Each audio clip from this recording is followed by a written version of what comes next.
रमता राम जपो रे प्राणी, अब तो सुन ले राम कहानी।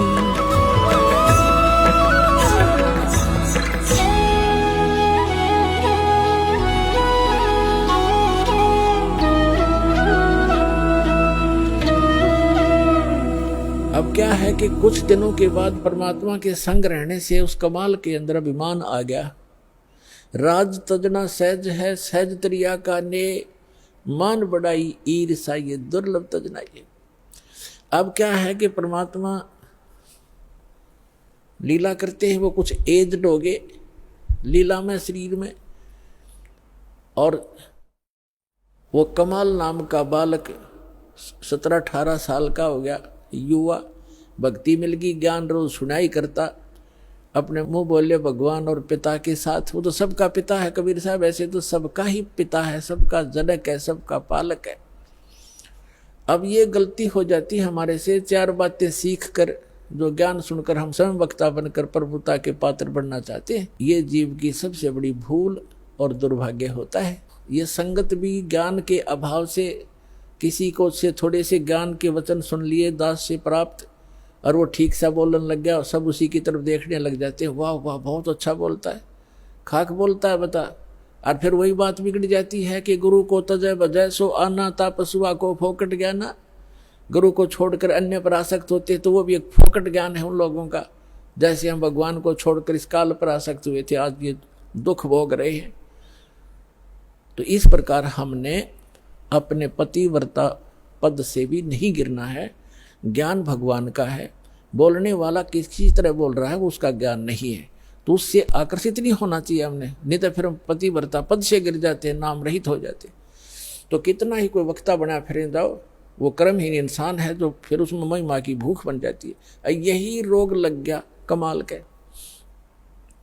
बहुत से जो संगत वाले थे वो कहने लगे, वाह भाई कमाल, आप तो गुरु जी से भी बढ़िया सत्संग सुनाते हो कबीर साहब से। वो फूल गया, आवा तो किस समय भर दो या तुरंत भर जाती है। अब उसमें यह अभिमान हो गया, और फिर नो कहने लगे भी बड़ा सेवा करता है गुरु जी की, तेरे जैसी सेवा कोई नहीं कर सकता। एक दूसरी बीमारी यह होगी, तो परमात्मा तो अंतर्यामी थे, उसको पता था कि ये मरेगा, मूर्ख जहर खाने लग गया। अब संकेतों में समझा करते थे भगवान कि भाई अभिमान चाहे तो धन का हो जा, कोई दान गढ़ा करता है, दान का अभिमान हो गया, मैंने इतने पाठ करा दिए, मैंने ये बनवा दिया, फलान कर दिया। और चाहे कोई नू देखा बड़ा माड़ा फेरा, सारा दिन मंत्र करता रहता, दूसरे उससे प्रभावित होंगे, उसकी प्रशंसा करने लग जाएंगे, वह भी भूल है आपकी, क्योंकि आपकी यह भी कमजोरी है। अब जैसे कोई एक लड्डू खा रहा है और दूसरा न्यू कह रहा, देख 4 लड्डू खा गया, वाह भाई वाह बड़े लड्डू खा गया। अब उसके लड्डू खाने का आपको क्या मिला? आप भी प्रबंध करो 4 लड्डुओं का, जब तो बराबर हो, उसकी खाक प्रशंसा करे, वो भक्ति करे, तुम उसकी प्रशंसा करे, आप भी करो फिर। तो ऐसे हम मार खाते। ये कमजोरियां हैं जो दास आपको बता रहा है, जो आपके भक्ति की गाड़ी में पंचर कर देंगी। इन कमजोरियों से बचना ही बचना है। एक वृद्ध व्यक्ति था, डॉक्टर के पास गया और डॉक्टर ने देखा अस्थि पिंजर सा शेष है वृद्ध, तो वो कहने लगा, डॉक्टर जी मेरे पिंडलियों में दर्द रहता है। डॉक्टर बोला, जी कमजोरी के कारण है बाबा। तो कहने लगा, जी मेरी ऐसे सांथलों में भी दर्द रहता है, सांथलों में। डॉक्टर बोला, भाई कमजोरी है, कमजोरी, वीकनेस। वृद्ध कहने लगा, जी मेरे सिर में भी दर्द हो जाता है। डॉक्टर कहने लगा, कमजोरी है। फिर उसने कहा वृद्ध ने कि मैं खड़ा होता हूँ चक्कर आता है। तो डॉक्टर बोला, बाबा कमजोरी है। अब वृद्ध ने गुस्सा आ गया, ने बोला, तू डॉक्टर है गम चक्कर, एक के बाद जाने कमजोरी है कि मैं और भी बताओगा। तो डॉक्टर बोला, यह भी कमजोरी के कारण है, अपना गुस्सा जो है ये भी कमजोरी के लक्षण है। ये गुस्सा भी कमजोर आदमी को ही ज्यादा आता है। तो पुण्यात्माओं, जो दास आपको बता रहा है ये भी कमजोरियां हैं, इनमें से कोई से भी हो वह भी कमजोरी ही है, वीकनेस आपको यानी भक्ति मार्ग में बाधक है। परमात्मा कहते हैं, जैसे माता गर्भ को रखे यत्न बनाए, ठेस लगे तो छन्न होवे, तेरी ऐसे भक्ति नसावे। जैसे किसी बेटी को, बहन को, माई को गर्भ रहता है तो उसको वो जानती है, उस गर्भ को प्रफुल्लित करने के लिए वो कितनी सावधानी बरतती है। किसी बहन को 2-4 वर्ष के शादी के उपरांत जब गर्भ रहता है, अब उसको पता है वो कितनी चिंतित रहती है। करवट लेते समय रात को भी ये चिंतित एकदम फड़क के उठती है, कहीं मेरे बच्चे पर दाब ना आ गई हो, मेरा गर्भ खराब ना हो जा। ऊंचे नीचे पर पैर रखते समय भी बहुत ध्यान से चलती है। खाने पीने की भी वो बहुत सावधानी बरतती है कि कहीं मेरा ये गर्भ रूपी लाल नाश ना हो जाए। तो परमात्मा कहते हैं जिस दिन आपने परमात्मा की असत भक्ति मिल गई तो आत्मा के अंदर आपका भक्ति रूपी वो गर्भ स्टार्ट हो गया उस दिन से। अब यहाँ बताते हैं कि जैसे माता गर्भ को रखे यतन बनाए और ठेस लगे तो अक्षीण होवे, ऐसे भक्ति नसावे। तो ऐसे ये ठेस नहीं लगने देनी चाहिए भक्ति रूपी गर्भ के। ये मोक्ष रूपी लाल बनाने के लिए बहुत सावधानी बरतनी पड़ेगी आप। तो उस कमाल के मन में दोष आ गया। परमात्मा बार बार कहा करते, सत्संग में सबको सामूहिक ज्ञान दिया जाता है, प्रत्येक व्यक्ति को नहीं बताया जाता।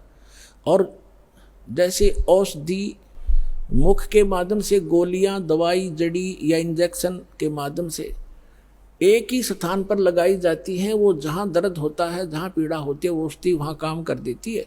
तो सत्संग के माध्यम से सामूहिक इंजेक्शन लगाए जाते हैं ये वचनों के, और जिसमें जो वीकनेस जहाँ की है उसी का वो औषधि काम कर जाती है। बुद्धिमान उसको समझ जाते हैं, आगे सुचारू हो जाते हैं और वो अपनी कमजोरी को ठीक कर लेते हैं। बुद्धिमान वही होते हैं।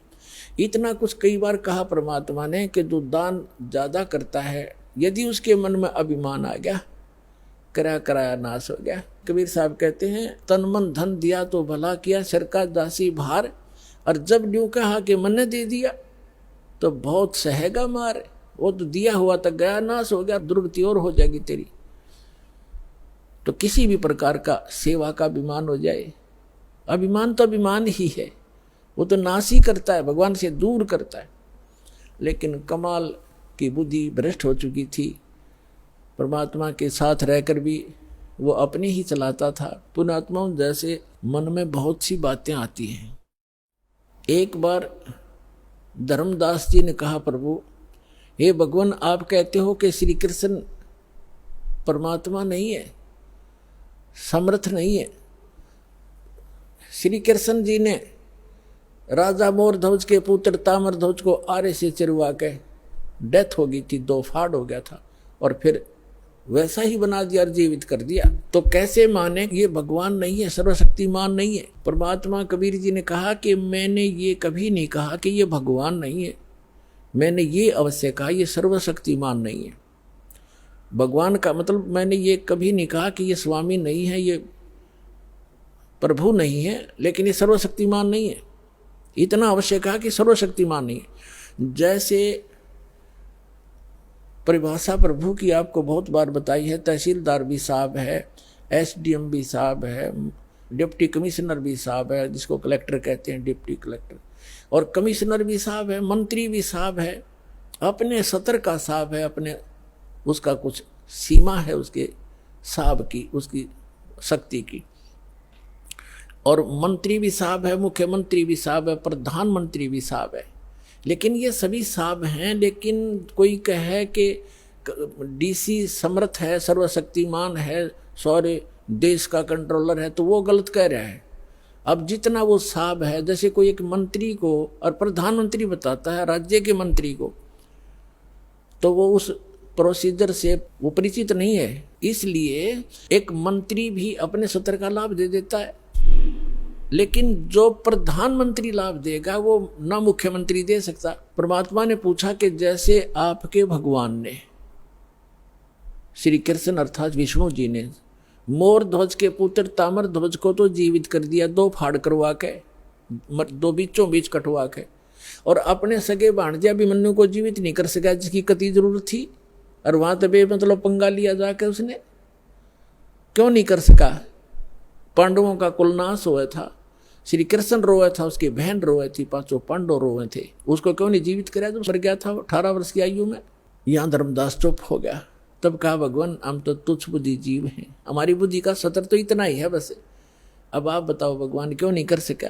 तब परमात्मा ने बताया कि जब तक संस्कार जिसके हैं, अब उस ताम्र ध्वज की आयु शेष थी और इस शरीर को एक आम सिद्ध पुरुष भी तोड़ कर काट कर फिर दोबारा जीवित कर सकता है। श्री कृष्ण तो उनसे कुछ 21 ही है, लेकिन आयु नहीं बढ़ा सकते ये भगवान। इसलिए अभिमन्यु की आयु 18 ही वर्ष की थी, उसी दिन मृत्यु होना, तो उसके आगे शेष उसकी उम्र मनुष्य की नहीं थी। इस कारण से श्री कृष्ण उसको जीवित नहीं कर सके। तब धर्मदास को संतुष्टि हुई। तब परमात्मा ने कहा था कि समर्थ का सरना गहो रंगोरी हो और कबू ना हो काज राम रंगोरी हो। अब यहां प्रसंग चल रहा है, इसी प्रकार जैसे अर्जुन को अभिमान हो गया था, उसके भ्रम को निवारण करने के लिए श्री कृष्ण उसको मोर ध्वज राजा के घर लेकर गया था। तो अर्जुन को अभिमान हो गया था कि भगवान मेरे जैसा आपका आज्ञाकारी कोई और नहीं हो सकता, ऐसा सेवक नहीं हो सकता। अब श्री कृष्ण ने सोचा अब इसको मैं कहूंगा तो काली मानेगा, रोज इकट्ठा रहना, फिर ये बात बिगड़ेगी। तो उसने कुछ दिन के बाद कहा कि चल अर्जुन, मुझे कब से कार्य है, मोर ध्वज राजा अपने पुत्र को राज्याभिषेक कर रहा है, मुझे आमंत्रित किया है, आप भी चलोगे? अकौर जी मैं तो आपका आज्ञाकारी शिष्य हूँ। पांडवों का श्री कृष्ण उनके धार्मिक गुरु भी थे। अब वहां जाकर क्या देखा कि मोर ध्वज, ताम्र ध्वज और उनकी एक पत्नी थी मोर ध्वज की। राजा राज्याभिषेक करने के लिए अपने पुत्र को गद्दी पर बैठाकर राज्य से संन्यास लेना चाहता था। उसने सब साधु संत महात्माओं को आमंत्रित किया हुआ था, बहुत बड़ा यज्ञ कर रहा था। तो उस यज्ञ के अंदर जो भी साधु संत जो खाने को मांगते हैं वो देना पड़ता है, नहीं तो उसकी यज्ञ खंडित मानी जाती थी। तो वहां जब जाकर बैठ गए साधु रूप बनाकर, दो संत और साथ में एक माया से शेर बना लिया श्री कृष्ण जी ने, और तीनों बाग में जाकर बैठ गए। राजा को संदेशा भिजवाया कि एक संत आए हैं। तो राजा के नौकरों ने कहा प्रभु भोजन पाओ। तो साधु रूप में श्री कृष्ण जी ने कहा कि राजा यहाँ आए, स्वयं आमंत्रित करे तब हम भोजन करेंगे। संदेशा पाकर राजा, रानी और लड़का आरती की थाली लेकर आरती की और फिर प्रार्थना की भगवान भोजन की सुनाओ। तब श्री कृष्ण जी ने कहा कि पहले हमारे शेर का आहार कराओ, फिर हम पीछे भोजन खाते हैं। मोर ध्वज राजा ने कहा कि आज्ञा करो भगवान, अभी मंगवा देता हूँ बकरे इनके लिए काट कर, इसके या वैसे सामने छोड़ देंगे ये खा लेगा। नहीं, ये मांस खाता मनुष्य का, ये मनुष्य का मांस खाएगा। मोर ध्वज ने कहा जी जो आज्ञा आपकी। फिर कहा कि सुनो, कहीं किसी पल्लेदार न पकड़ लाओ, उसका मांस नहीं खाएगा, ये तुम्हारे घर के प्राणी का मांस खाएगा, तुम तीनों में से एक का। और उसकी विधि ऐसे है, उसको आरे से चीरना है और चीरते समय आंखों में आंसू आ गए तो ये मांस शेर नहीं खाएगा, तुम्हारा यज्ञ खंड हो जाएगा। अब मोर ध्वज ने कहा कि जो आज्ञा भगवान आपकी। तो कहा कि ठीक है। जब मोर ध्वज ने कहा कि मैं फ्री हो चुका हूं, लड़का युवा हो गया है, बेटा तू राज संभालना, अपनी माँ की सेवा करना, और मेरा काम पूरा हुआ और मैं महात्मा के शेर का आहार बनूंगा। रानी ने कहा कि देखो बात सुनो, आप मेरे पति हो और पति भरता पत्नी से पहले पति की मृत्यु होना कलंक होता है, मैं आपसे पहले मरूंगी, आप मुझे आहार बनने दो। और उसने ये कह दिया था संत रूप में विराजमान श्री कृष्ण जी ने कि आज जो इस मेरे शेर का आहार बनेगा वो सीधा स्वर्ग जाएगा, उनकी होड़ लाएगी। कैसा बढ़िया दाव, शरीर तो ये जाना ही जाना है और आज दाव लगे। तो रानी ने सोचा कि राजा ला गया नंबर ही होता है, ये तो हाथों हाथ स्वर्ग मिल रहा है, इससे गोल्डन चांस क्या होगा हे भगवान। क्योंकि पहले संतों के वचनों पर विश्वास किया करते थे, ये तब नकली संतों ने खो दिया, अविश्वास हो गया जनता में। उस समय ये था कि जो संत बोलता है वो फाइनल होता है। इसलिए रानी ने पंजे गाड़ दिए, अग नहीं आप नहीं, मुझे काट दो, मुझे शेर का आहार कर दो। और मन में ये थी कि मुझे स्वर्ग मिलेगा, इससे बढ़िया चांस क्या होगा, और मैं क्या संभालूंगी। बालक ने बाप यहाँ रहेगा तो इसको राजकाज में गाइड करता रहेगा, बच्चा दुखी ना होगा। इसलिए अब तीसरा नंबर था उसका ताम्रध्वज ने सोचा कि अभी बात बिगड़गी, प्रथम था स्वर्ग प्राप्ति और दूसरे मैंने माता पिता की सेवा क्या की है, ये कट जाएंगे तो मेरा धर्म बिगड़ गया। इसलिए महात्मा से खड़े होकर कहा कि महात्मा जी इस दास को चीर दो, मुझे कटवा दो, मैं आपके शेर का आहार बनूंगा। माता पिता मैंने आपकी क्या सेवा की, मुझे पाप लगेगा। लास्ट में उन तीनों ने जो संत रूप में विराजमान श्री कृष्ण जी से कहा कि महात्मा जी आप ही फैसला कर दो हमारा, आप जिसको कहेंगे वही आपके हाजिर होगा। तो उसने क्या फैसला किया कि दोनों तुम पति पत्नी इस अपने पुत्र को आरे से चीरो, यहां से चीरना शुरू करना और नीचे तक 2 भाग कर दो।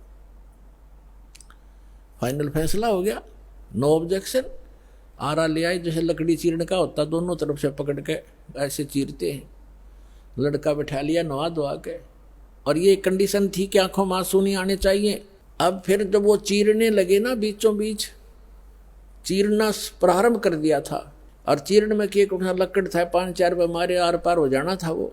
तो उस समय श्री कृष्ण जी यानी महात्मा रूप में विराजमान ने कहा कि ऐसा करना, ये दायां जो हिस्सा है राइट साइड ही शेर खाएगा, बाएं को एक तरफ फेंक देना। अब लड़के की आंखों में आंसू आ गए, ताम्रध्वज की आंखों में आंसू आ गए, आंसू आ गए। और माता पिता ने जल्दी में चीर दिया, ज्यादा देर नहीं देखा जाएगा लड़का। यूं कहते ही वो आधा हिस्सा 2 भाग हो गया था। तो फिर श्री कृष्ण ने कहा कि भाई ये हमारा काम नहीं, इसकी आंखों में आंसू आ गया, इसका मोह ममता रहेगी कोई, ये रो रहा है लड़का। तो उस अभी तड़फ रहे शरीर से आवाज आई कि हे अंतर्यामी, आप तो महात्मा हो, अंतर्यामी हो, मैं इसलिए नहीं रो रहा था कि मुझे कोई ममता है, मैं इसलिए रो रहा हूं कि मैं इतना, मेरा कोई लेफ्ट साइड का इतना गंदा होगा, मैं इतना पापी हूं कि मेरा पूरा शरीर भी आपके काम नहीं आ सका, इसलिए रो रहा हूं। तब खुश हो गए उस संत और खड़ा होकर के उसको आशीर्वाद दे दिया। बच्चा नो का नो जीवित हो गया।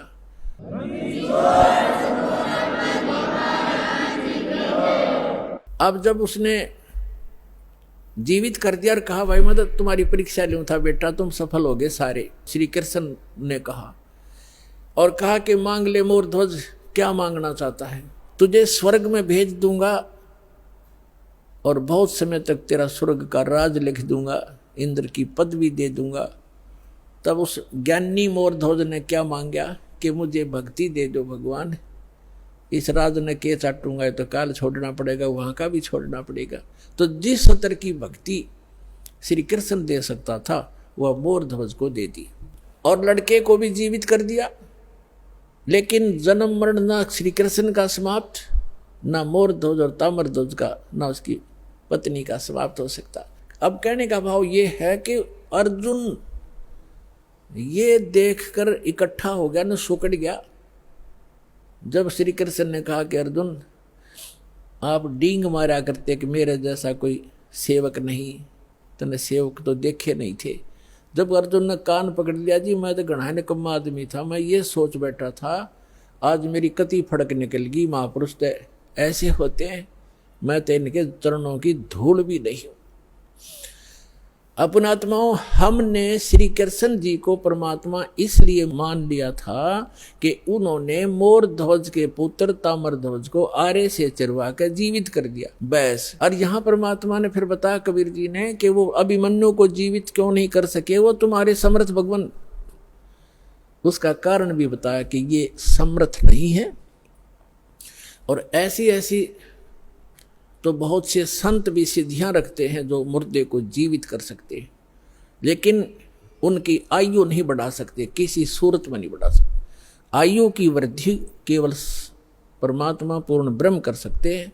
मासा घटे ना तल बधाए, विधना लिखे जो लेख, और सच्चा सतगुरु मेट कर ऊपर मार दे मेघ।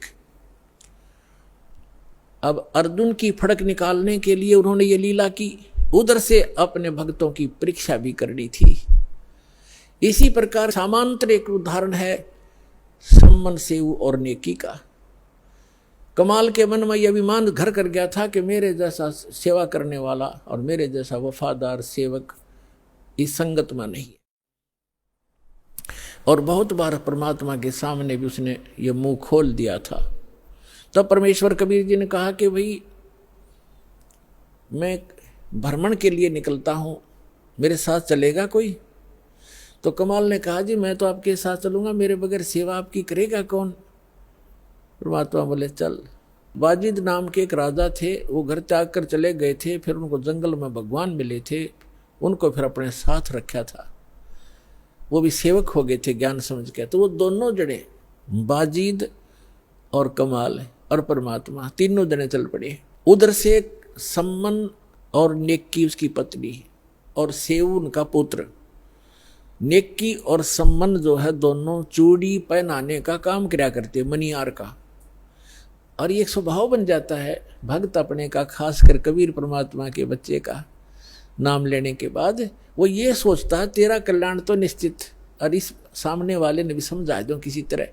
तो कोई जैसे कोई मजदूर जाता है किसी सेठ के काम करता है, उसको भी कोशिश करता है इसको ज्ञान बता दूं, लेकिन वो सातवें आसमान पर होता है, उसने एक मजदूर की बात कैसे सुनावे ना सुनो, लेकिन कोशिश रहती है कि इसकी किसी प्रकार बुद्धि सेट हो जाए, इसका जीवन नाश हो रहा है। हमारे भक्त की ये चेष्टा रहती है।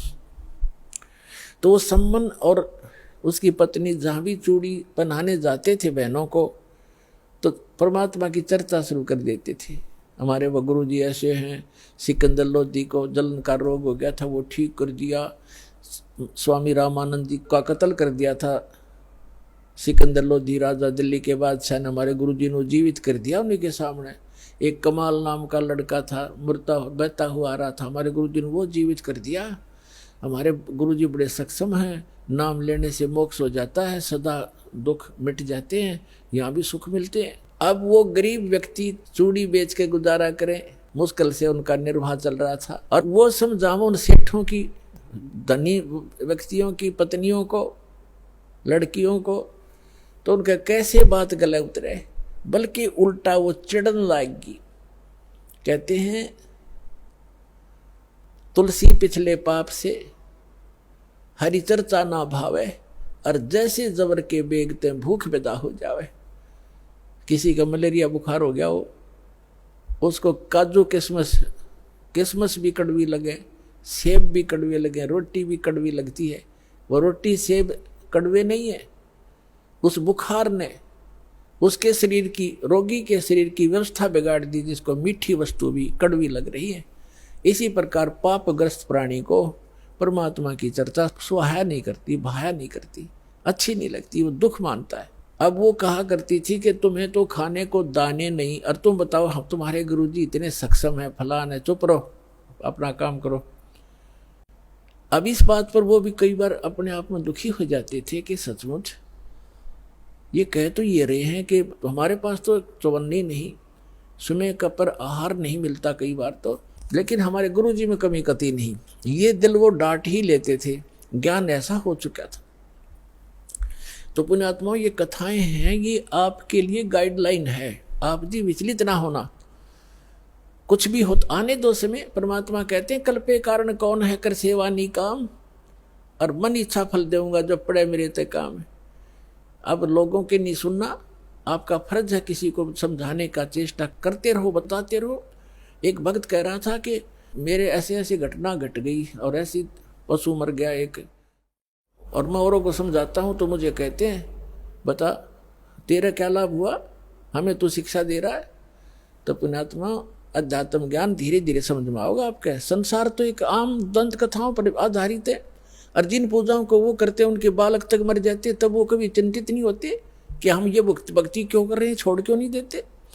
इसका कारण ये है, जैसे रोगी दुर्घटनाग्रस्त हो गया और डॉक्टर के पास गया, डॉक्टर क्या करेगा, वो ये नहीं देखता जैसे उसका ब्लड निकल रहा है तो सबसे पहले वो ब्लड रोकेगा।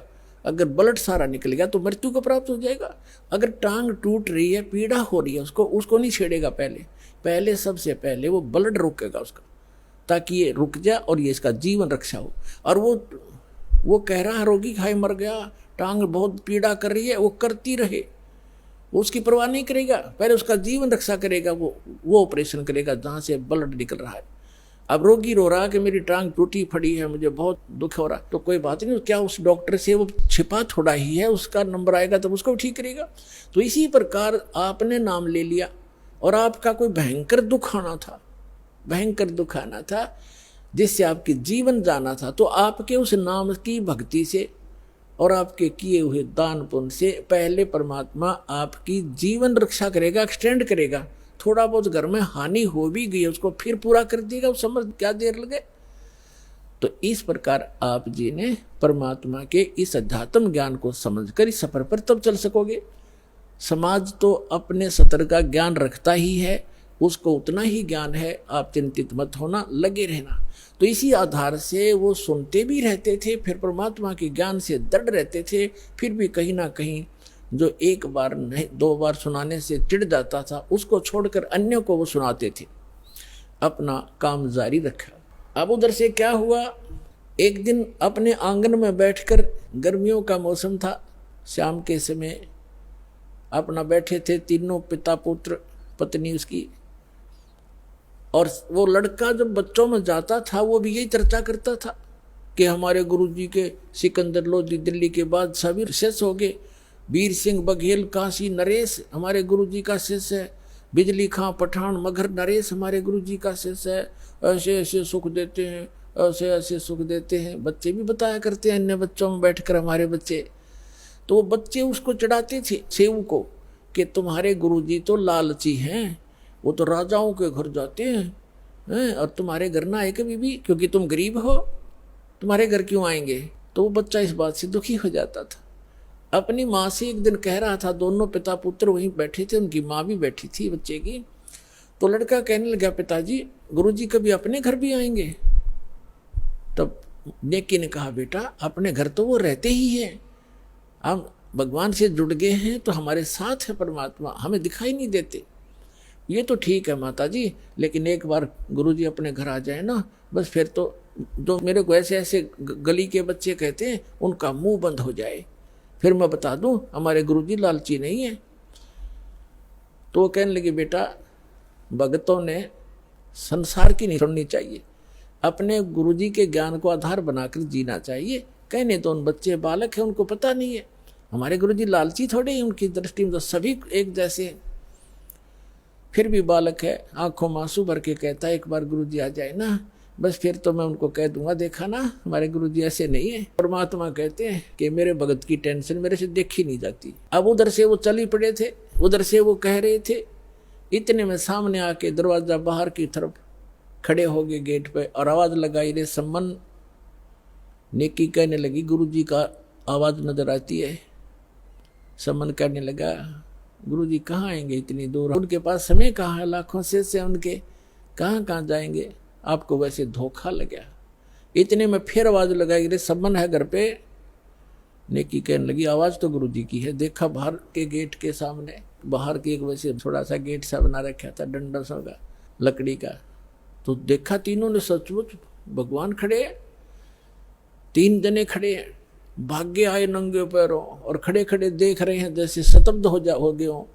उनको विश्वास नहीं हो रहा हो कि हम क्या देख रहे हैं आज हमारे इस घर पे, गरीब के घर पे, और परमात्मा आगे। उनकी श्रद्धा थी नारी।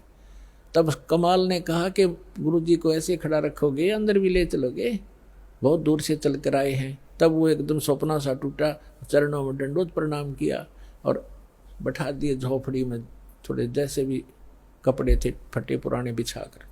अब सम्मन गुरुजी के उन भक्तों के पास बैठ गया, चर्चा चलते रहे। फिर कुछ देर के बाद पूछा, भगवान खाने का सुनाओ, अभी खाओगे या कुछ ठहर के। तो परमात्मा ने कहा कि भाई भूख तो लगी है बच्चा, पैदल चल कर आए, भूख लगी है, व्यवस्था कर लो। सम्मन अपनी पत्नी के पास पीछे झोंपड़ी में आया, बीच में आंगन था, पीछे रहने की एक झोंपड़ी थी। उसमें आकर कहा कि भोजन बनाओ गुरुजी के लिए, संतों के लिए।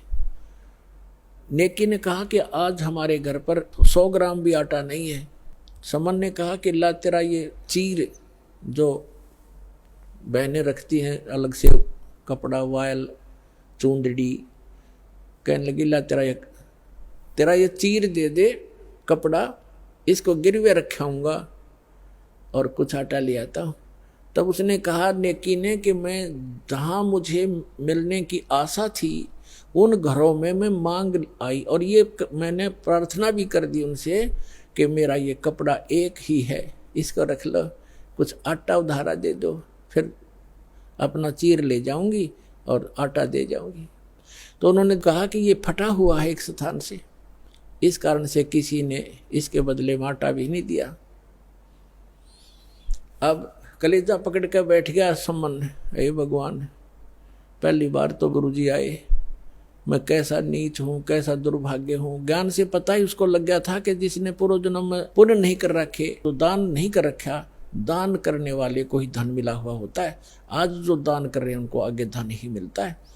तो वो इस बात से बड़ा चिंतित था, मैं कितना नीच रहा हूँ, पिछले जन्म में दान किया नहीं, अब दान योग्य मेरे पास कुछ है नहीं, पिछले जन्म का ऐसा कर्महीन इंसान रहा हूँ मैं, आज मैं अपने गुरुजी को भोजन नहीं करा सकता, संतों भूखे जाएंगे मेरे द्वार से। आंखों में आंसू आ गई बुरी तरह। तब नेकी ने कहा कि आप ऐसा करो, चिंता मत करो, कोई यत्न बनाओ, आप रात्रि में चोरी कर लाना और गुरुजी से कह दो भगवान सुबह भोजन कराएंगे। अंतर्यामी सब जान जाते हैं। तो समन ने कहा कि सुबह कहाँ से लाएंगे, सुबह की कैसे कहूँ। नेकी ने कहा कि रात्रि में चोरी कर लाओ तुम। अब उसी समय सेऊ कहने लगे, अब लड़का रोज सुना करता माता पिता के मुख से बेटा भूखा रह जावे, पर चोरी नहीं करनी चाहिए। चोरी करने वाला व्यक्ति कभी भी सक्सेस नहीं होता, उसका नाश होया करता है, महाअपराधी व्यक्ति होता है। तो सेऊ कहने लगा कि माता, गुरुजी रोज सत्संग में सुनाते हैं चोरी नहीं करनी चाहिए, और आज मैं आपके मुख से सुन रहा हूं कि चोरी कर ले हम, इससे अच्छा तो हम मर जाएं, वो अच्छा है, भूखे मर जाएंगे, गुरुजी से हाथ जोड़ लेंगे। तब नेकी ने कहा बेटा बात सुन पुत्र, तेरी बात बिल्कुल सही है, चोरी करने वाले का नाश होता ही होता है, विनाश होता है। लेकिन पुत्र हमने इस नगरी में कुछ समय व्यतीत किया है और यहाँ का अन्न पानी हमने खा रखा है। ये बालक हैं नगरी वाले, जानबूझ कर आटा नहीं दे रहे, 2 किलो आटा, कोई 3 किलो आटा, दुबर होता है। इतने बड़े अरे सेठ हैं ये सारे, पैसे वाले हैं। लेकिन आज ये क्या कह रहे हैं कि तुम रोज डींग मारा करते, बड़ाई करते थे, हमारे गुरुजी ये कर देते, हमारे गुरुजी ये कर देते, आज तुम्हारे गुरुजी पर घर भरवा लो, तुम मांगते क्यों फिरते हो, तुम्हारे घर भर देगा भगवान तुम्हारा। इस कारण से भी वो हमें कुछ भी सहयोग देने को तैयार नहीं बेटा। और जय परमात्मा यहाँ से निराहार चले गए, आग लग जाएगी इस नगरी में। अब तू सोच ले, या नगरी बचानी है या नहीं। तब सेव कहने लगा माँ आप जो कहोगे वही करेंगे। और बेटा 3 शेर लाना चोरी करके, हम नहीं खाएंगे, गुरुजी बच्चों भगवानों को खिला देंगे, तो यह नगरी बसी रह जाएगी। इनमें अभिमान छा गया, पैसे का, धन का, इनके अंदर अभिमान है जो इनको नाश कर देगा इनका। शाम को कह दिया भगवान सुबह वक्त से भोजन कराएंगे। समझ गए कि बेटा जल पिला दे, 1 गिलास पी का 1 गिलास जल, बैठ गए भजन पर। लेटने वाले लेट गए। 12:30 बजे से रात्रि के दोनों पिता पुत्र चोरी करने चले गए। पहले कच्ची मिट्टी के महल मकान होते थे, या छोटी ईंटें होती थी बिल्कुल छोटी, तो कच्ची ईंटों का वो मकान था, उसमें सुराग कर लिया, ऐसा अंदर प्रवेश कर जा, ऐसे घिसट गए। तो सम्मन ने कहा कि बेटा तू बाहर रहना, मैं अंदर जाता हूँ, और यदि लाला जी जाग जावे मैं आटा बांध के कपड़े में और बाहर फेंक दूंगा, तू लेके भाग जाना। तब सेऊ ने कहा पिताजी अंदर मैं जाऊंगा, और यदि लाला जी सेठ उठ गए, जाग गए, तो मुझे पकड़ भी लेंगे, तो मैं बालक करके मुझे माफ कर देगा राजा, और नहीं ये राजा चोरों को माफ नहीं करता, फांसी देता है। और पिताजी आप तो बड़े हो, आपको क्षमा नहीं करेगा। तब सम्मन ने कहा बेटा अगर तेरे को फांसी दे दी तो मैं क्या करूंगा, जी कर, मेरा कहाँ ठिकाना होगा।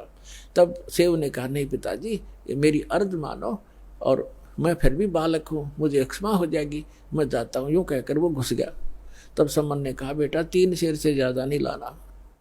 अब जो ही उसने अंदाजा सा आटा निकाला, अपने फटे पुराने कपड़े में बांधा, चलने लगा, तो एक तराजू रखी थी तखड़ी, उस पर पैर रख गया, आवाज़ होगी जोर से, लाला उठ गए और चोर चोर करके जो ही सेव निकलने की चेष्टा कर रहा था उसका पैर पकड़कर घसीट लिया वापस, और उसने आटा बाहर फेंक दिया। पिताजी आप ले जाओ, मुझे बनिए ने पकड़ दिया।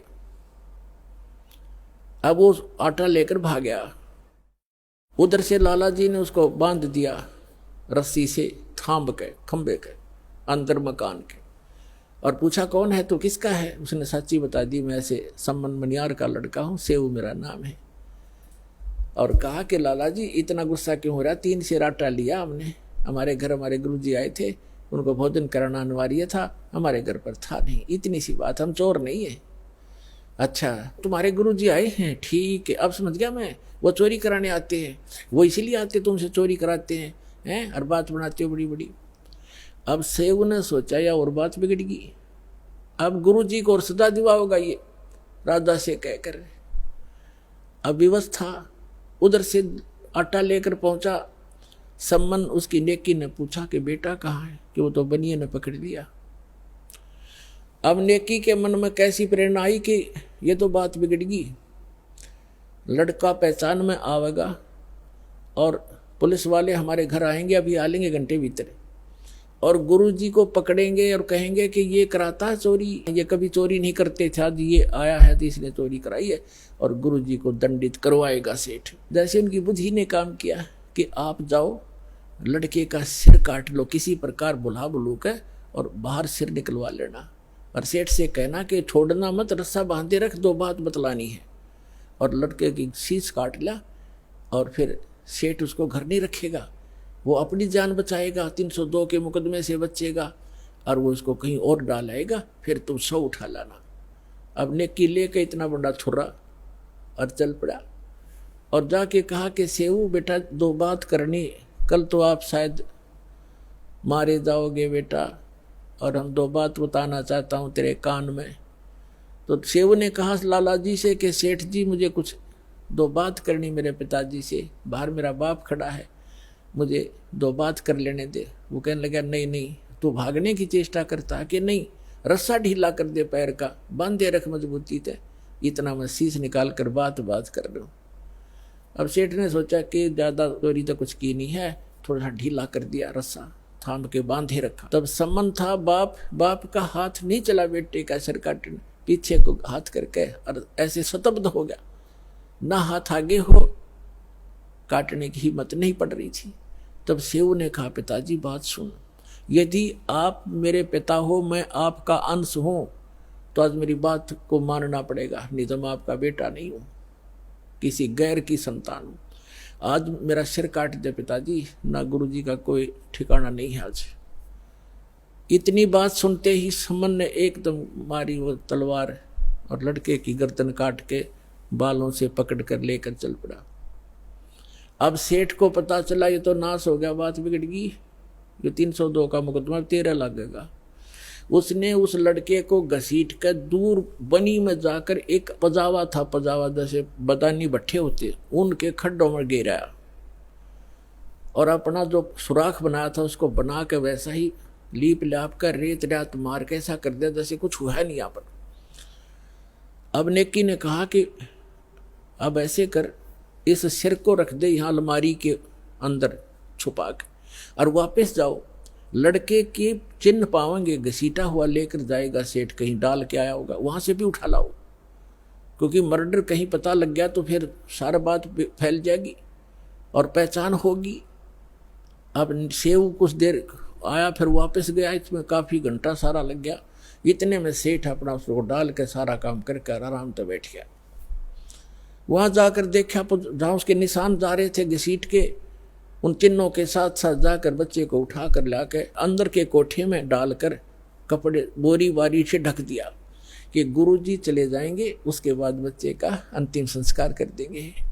अब उधर से भोजन बढ़ाया, लड़का कटा पड़ा है, इकलौता पुत्र की गर्दन कटी पड़ी है, वो कत्ल हुआ पड़ा है, और माँ रोटी बना रही है गुरुजी के लिए। भोजन बना के और कहा सम्मन से कि बुलाओ महात्मा जी को, गुरुजी को जल्दी भोजन करा देंगे, फिर ये प्रस्थान कर जाएंगे वक़्त से। सुबह 5 बजे भोजन करा दिया, 4:30 बजे बना दिया। परमात्मा उठे, उनके तीन पात्रों में, 3 दोनों में भोजन डाल दिया सारा जितना बना रखा था। परमात्मा ने कहा भाई ऐसे करो, इसको 6 दोनों में डालो, 3 तुम हो 3 हम हैं। तब समन ने कहा महाराज जी हम तो फिर खा लेंगे, आप खाओ।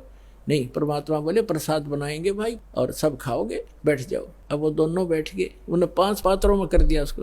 परमात्मा ने कहा 6 में कर भाई, वो 6 में कर दिया।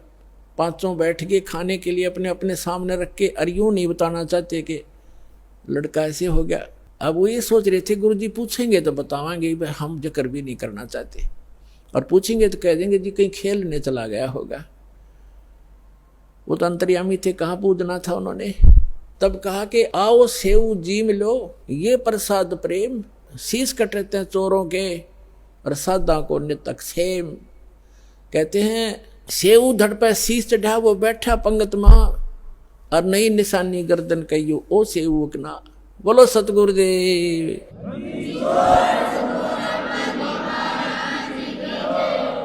अब परमात्मा ने नु कहा था आओ सेऊ जीम लो, ये प्रसाद प्रेम, और सिर कटते हैं चोरों के बेटा, संता की तो अक्षेम। संतों की तो शीश की रक्षा होती है। आ जाओ आप भोजन पाओ। कहते हैं सेऊ धड़ पर शीश चढ़ा, अपने आप शीश उठकर उस धड़ पर लग कर, और सेऊ भाग्या आया बाहर बैठ के, और भोजन पंगत में बैठ गया खाना खाने के लिए। और माता पिता ने निशान देखा कि निशान भी नहीं गर्दन का कहीं कटे हुआ। अंदर उठकर जाकर देखा वो शव नहीं, वो शीश नहीं, वहां रकत के कुछ धब्बे जरूर पड़े हैं।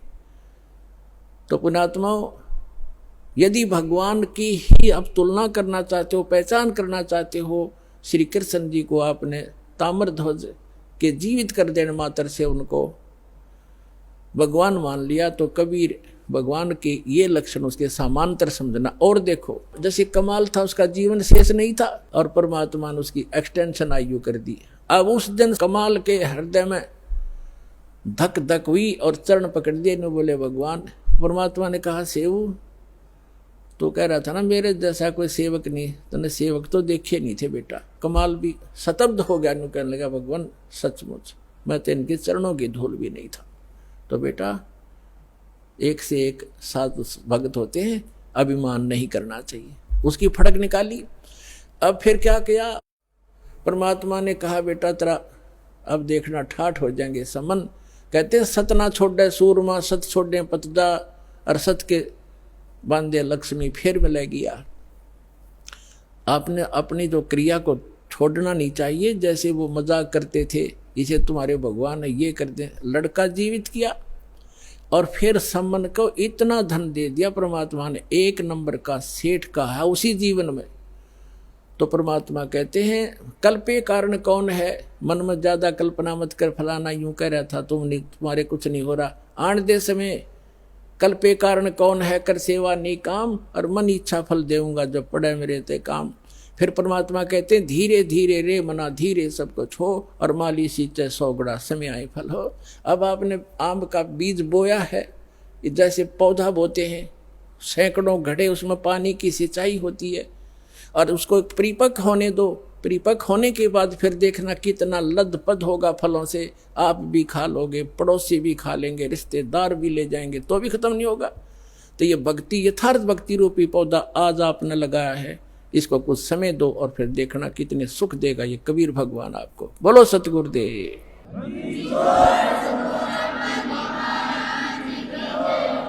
तो पुण्यात्मा इस सत भक्ति के करने से आपको यहाँ भी सहायता मिलेगी, और उस स्थान पर चले जाओगे जहाँ कोई दुख नहीं। अपनी भक्ति करो, औरों को समझाओ, और बार बार सतलोक आश्रम बरवाला माओ। बोलो सतगुरुदेव।